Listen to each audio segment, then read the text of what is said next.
what I find is that the people are going to judge the LDF government's performance and record for the past 10 years while taking a decision on how to cast their vote.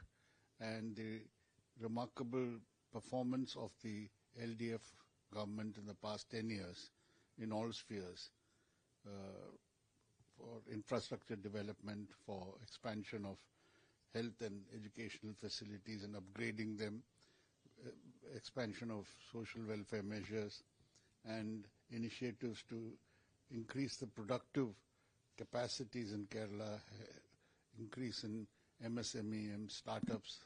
All this shows that there has been a pro-people path of development in Kerala. I think this is what is going to be the positive aspect of the mandate or verdict that the people will give. But do you think there is an anti-incumbency wave in Kerala? Well, all the surveys show that there is no real discontent against the government as such or performance. I think there will be political factors which will be influencing some sections of people, not because of the performance or record of governance, but there are other factors, political, which will be used to try to influence the people. Sir, another thing is BJP is looking this election as a serious one, and all the BJP main leaders and all the other in Kerala. So is the BJP can make an account in Kerala?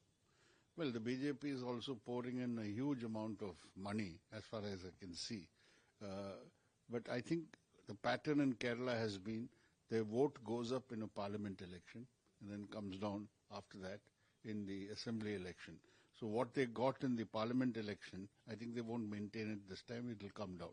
But sir, there's a constant allegation from the Congress, the UDF itself, that there is an unholy nexus or an alliance between LDF and BJP in Kerala.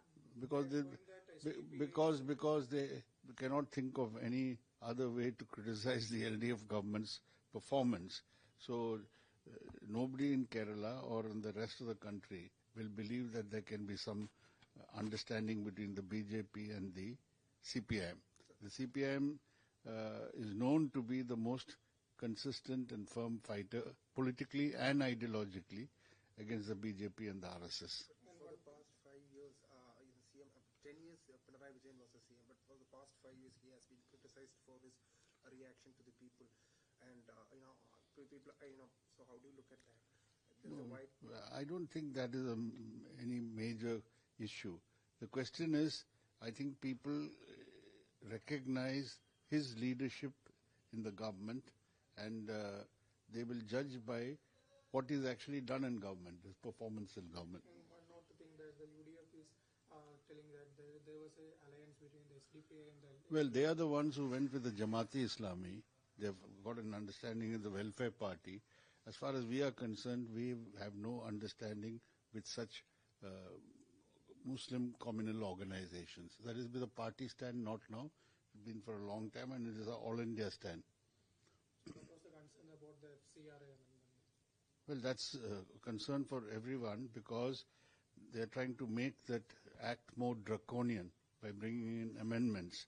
And it is targeted against minority religious institutions and other civil society groups and NGOs so that they can be, this amendment will be used to threaten them, intimidate them to fall in line with the government. One more thing, considering the West Asia crisis, the oil price has I in fact spoke about it just now in the press club. I said that we can expect very soon a big spike in inflation and price rise in India and of course in Kerala, because this war is not going to be over now. Even when it's over, the consequences of the war will continue to be felt. So one of the reasons for having an LDF government again is because the LDF government has shown that it can meet the problems of inflation and price rise by having a strong public distribution system. In Kerala, we have a very good public distribution system, a network of fair price shops, all that, you know that. Second, intervention required to control prices, market interventions. I think this government has a lot of experience in this, So I think it is better to have a LDF government to face such a situation. How many seats LDF is expecting? No, I don't believe Year in it that. was, I am only convinced, or I am making a case that there are very good prospects for a third successive LDF government. Thank you. Thank you. Thank